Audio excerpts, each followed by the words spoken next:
இது ஃபர்ஸ்ட் மலேசியாவின் செய்திகள் உங்களுக்காக.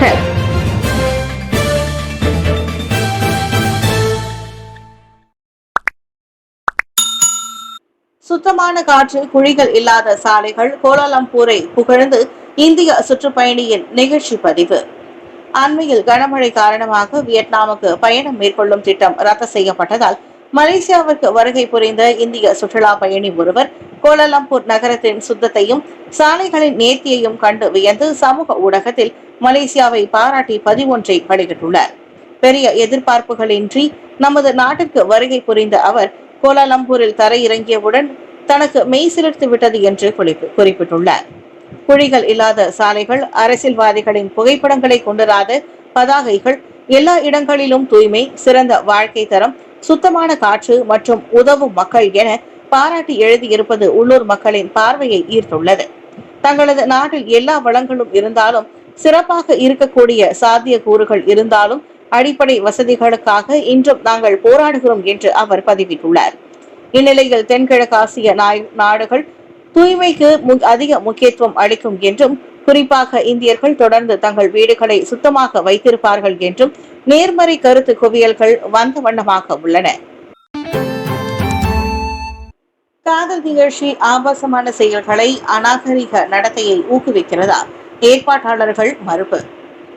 கடந்த ஆண்டு இஹாத்தி திருமண ஊக்குவிப்பு திட்டத்தை ஏற்பாடு செய்த நிறுவனம் அந்நிகழ்வு ஆபாசமான செயல்களையும் அநாகரிக நடத்தையையும் ஊக்குவித்ததாக கூறப்படுவதை மறுத்துள்ளனர். அத்திட்டம் மீதான அனைத்து குற்றச்சாட்டுகளும் தவறானவை, அவதூறானவை என இஹாத்தி இன்டர்நேஷனல் சென்ட்ரியான் பிரிகத்தின் நிறுவனர்களான தியானா தாஹிர், ரஹீம் ஷுகோர் இருவரும் அறிக்கை ஒன்றில் கூறினர். குறிப்பாக இஹாத்தி திட்டம் இஸ்லாமிய நம்பிக்கையை சிறுமைப்படுத்தவோ அல்லது மதத்தின் கொள்கைகளுக்கு முரணான கூறுகளை ஊக்குவிக்கவோ இல்லை என அவர்கள் கூறிக்கொண்டனர். மாறாக உணர்ச்சி மற்றும் உளவியல் சமாளிக்க பெண்களுக்கு உதவும் நோக்கத்துடன் ஒவ்வொரு இஹாட்டி திட்டமும் தெளிவான குறிக்கோளுடன் வடிவமைக்கப்பட்டுள்ளது. இஸ்லாமிய போதனைகளோ அல்லது சமூக பொறுப்புகளோ அதில் புறக்கணிக்கப்படவில்லை என அவர் விளக்கம் தெரிவித்தார். ஆபாசமான செயல்கள், பொது ஒழுக்கம் ஆகியவற்றை உள்ளடக்கிய குற்றவியல் சட்டங்களின் கீழ் அந்நிகழ்ச்சி விசாரிக்கப்பட்டு வருவதாக ஸ்லாங்கூர் போலீஸ் தலைவர் டாக்டர் ஹுசைன் உமர்கான் நேற்று கூறியிருந்தார். மலேசிய செயலாளர்கள் மற்றும் நிறுவன நிர்வாகிகள் கழகத்தின் தலைவராக டாக்டர் அக்பர் மொய்துன்னி தேர்வு. MAICSA எனப்படும் மலேசிய செயலாளர்கள் மற்றும் நிர்வாகிகள் கழகத்தின் 65வது ஆண்டு பொதுக்கூட்டத்தை தொடர்ந்து 2025-2026 ஆண்டிற்கான தலைவராக டாக்டர் அக்பர் பின் மொய்துன்னி மீண்டும் தேர்ந்தெடுக்கப்பட்டுள்ளார்.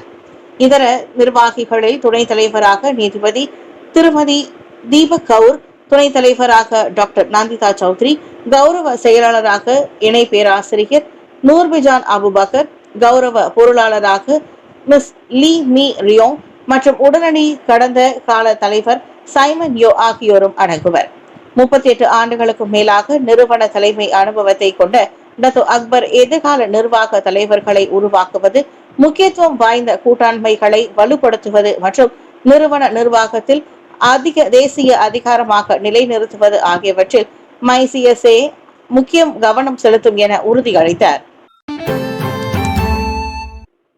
செல்ல பூனையை இழந்து தவிக்கும் நஜீப், முகநூல் பக்கத்தில் இரங்கல். முன்னாள் பிரதமர் doctor Sri Najib Tun Razak தனது செல்ல பூனை கிக்கியின் மறைவை முகநூல் பக்கத்தில் பகிர்ந்து தனது இரங்கலை வெளிப்படுத்தியுள்ளார். வெள்ளை மற்றும் ஆரஞ்சு நிறத்தில் இருக்கும் அந்த பூனையுடன் அவர் விளையாடுவதை காட்டும் புகைப்படங்களை பதிவேற்றி கிக்கி இனி எங்களுடன் இல்லை நண்பர்களே என்ற வாசகத்தையும் எழுதியுள்ளார்.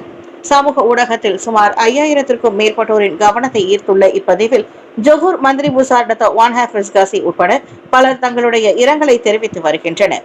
SRC இன்டர்நேஷனல் சென்ட்ரியான் பிரிகத்தில் இருந்து 42 மில்லியன் ரிங்கிட்டை முறைகேடாக பயன்படுத்தியதாக குற்றம் சாட்டப்பட்ட பின்னர் நஜீப் தற்போது 6 ஆண்டுகள் சிறை தண்டனை அனுபவித்து வருவது குறிப்பிடத்தக்கது. எங்கும் ஏஐ, எதிலும் ஏஐ. தேசிய ஒருங்கிணைந்த குடிநுழைவு முறை வரும் அக்டோபரில் தொடங்குகிறது. ஏஐ மூலம் எல்லை பாதுகாப்பை மேம்படுத்துவதற்கான ஒரு நடவடிக்கையாக குடிநுழைவுத்துறை NIISE எனப்படும் தேசிய ஒருங்கிணைந்த குடிநுழைவு முறையை வரும் அக்டோபரில் தொடங்க உள்ளது. குடிநுழைவு துறையின் தலைமை இயக்குனர் ஜக்காரியா ஹாபான் அதனை தெரிவித்தார். வருகையாளர்கள் மற்றும் சுற்றுப்பயணிகள் தங்கள் சொந்த நாட்டிலிருந்து மலேசியாவிற்கு புறப்படுவதற்கு முன்பே அவர்களை ஸ்கேன் செய்ய இந்த நுழைவு கட்டுப்பாட்டு முறை பயன்படுத்தப்படும்.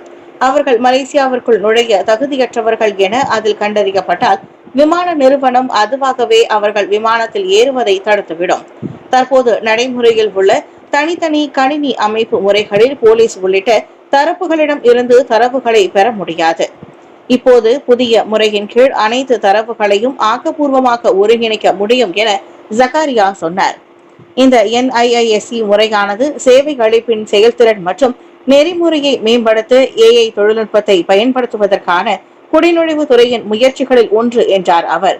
தொலைபேசிகளுக்கு அழைக்கவோ அல்லது நேரில் வரவோ அவசியம் என்று கணினி அமைப்பு முறையிலேயே பொதுமக்கள் கேள்விகளை கேட்டு தெளிவு பெறும் வகையில் சாட்பாட் உரையாடல் வசதியும் அதில் இடம்பெற்றுள்ளது. அரசாங்கத்திற்கு 950 ரிங்கெட் மில்லியன் வருமானம் இழப்பு. ஏற்றுமதி வரி ஏய்ப்பு கும்பல் முறியடிப்பு.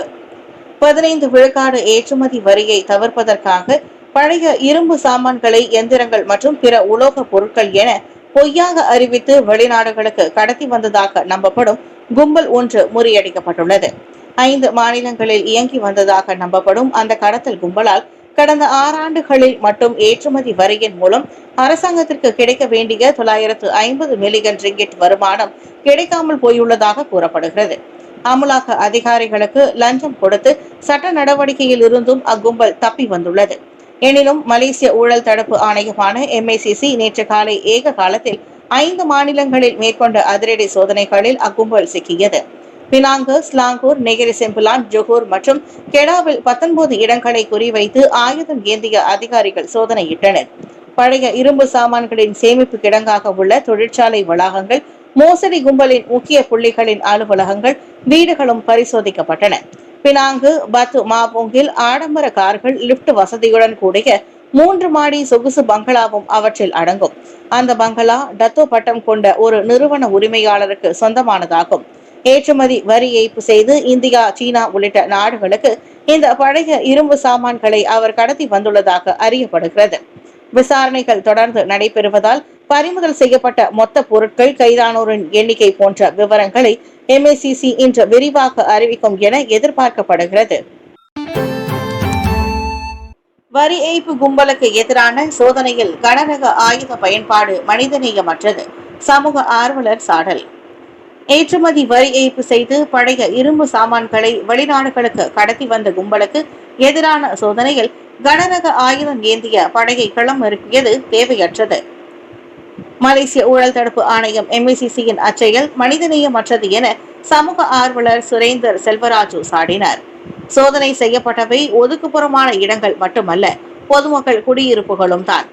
அங்கு தானியங்கி துப்பாக்கிகள் உட்பட கனரக மற்றும் உயர் தொழில்நுட்ப ஆயுதங்களை கொண்டு செல்ல வேண்டிய அவசியம் என்ன வந்தது என சுரேந்தர் கேள்வி எழுப்பினார். அவ்வீடுகளில் பெண்கள் மற்றும் குழந்தைகளின் முன்னால் இது நடந்திருப்பது அதைவிட வேதனையாகும் என 15வது பொது தேர்தலில் கோத்தராஜா நாடாளுமன்ற தொகுதியில் சுயேட்சையாக போட்டியிட்டவருமான அவர் சொன்னார். இது ஒன்றும் பாதுகாப்பு அச்சுறுத்தலை ஏற்படுத்தக்கூடிய மிக கடுமையான குற்றம் அல்ல, வரி ஏய்ப்பு தான். இன்னொரு விஷயம் என்னவென்றால், கனரக ஆயுதம் ஏந்தி செல்ல MACC அதிகாரிகளுக்கு அதிகாரம் கொடுத்தது யார்? அது போலீசின் அதிகாரத்திற்கு உட்பட்டதாயிற்று என சுரேந்தர் சுட்டிக்காட்டினார். நீதிபதிகள் மீதான முறைகேடு குற்றச்சாட்டுகளை விசாரிக்க சிறப்பு நடுவர் மன்றத்தை அமைப்பது மாமன்னரின் அதிகாரமாகும். அசலினா, நீதிபதிகளின் தவறுகள் அல்லது நடத்தை குறித்த புகார்களை விசாரிக்க மாமன்னர் சிறப்பு நடுவர் மன்றத்தை அமைக்கலாம். கூட்டரசு அரசியலமைப்பு சட்டத்தில் மாமன்னருக்கு அந்த உரிமை வழங்கப்பட்டிருப்பதாக சட்ட விவகாரங்களுக்கான பிரதமர் துறை அமைச்சர் டாக்டர் ஸ்ரீ அசலினா வத்தமான் சைட் தெரிவித்தார். அப்படி நடுவர் மன்றத்தின் விசாரணைக்கு ஆளாகும் நீதிபதிகளை நாட்டின் தலைமை நீதிபதியுடன் கலந்து ஆலோசித்து பிரதமர் கொடுக்கும் அறிவுரையின் பேரில் மாமன்னரின் பணியில் இருந்து இடைநீக்கம் செய்ய முடியும். அதே சமயம் பணியில் நெறிமுறை தவறும் நீதிபதிகள் குறித்து நீதித்துறை நெறிமுறை செயற்குழுவிடம் நாட்டின் தலைமை நீதிபதி புகார் அளிக்கலாம் என அசலினா கூறினார். 2009ஆம் ஆண்டு நீதிபதிகள் நெறிமுறை கோட்பாடுகள் நடைமுறையில் இருப்பதையும் அவர் சுட்டிக்காட்டினார்.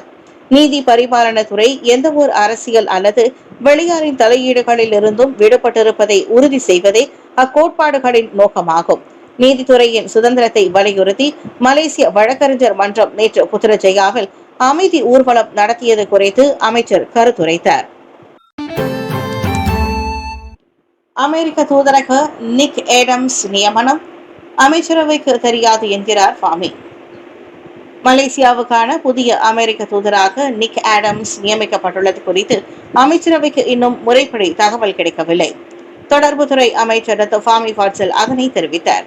புதிய வெளிநாட்டு தூதர் அல்லது பேராளர் நியமனம் குறித்து வழக்கமான வெளியுறவு அமைச்சிடம் இருந்து அமைச்சரவைக்கு முறைப்படி அறிக்கை வரும். ஆனால் இதுவரை அவ்விவகாரம் அமைச்சரவையின் பார்வைக்கு வரவில்லை. வந்த பிறகு அமைச்சரவை அது குறித்து விவாதிக்கும் என்றார் அவர்.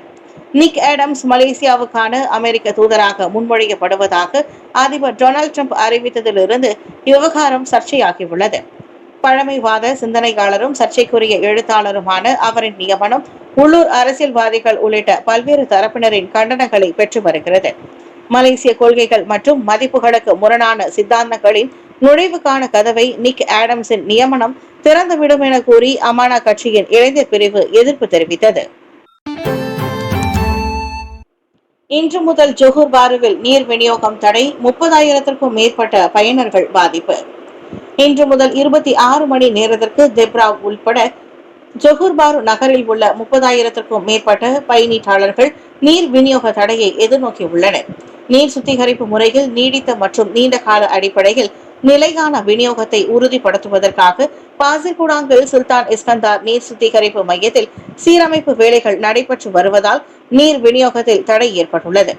மருத்துவமனைகள், சிறுநீரக சுத்திகரிப்பு மையங்கள் மற்றும் தொடர்ந்து நீர் விநியோகம் தேவைப்படும் இடங்களில் அவசர தேவைக்காக ட்ரக் டேங்குகளில் தனது தரப்பினர் நீர் விநியோகிப்பாளர்கள் என ராஞ்சில் SDA சென்டரியன் பிரெகட் தலைமை நிர்வாக அதிகாரி அனுவார் அப்துல் கானி இதற்கு முன் கூறியிருந்தார்.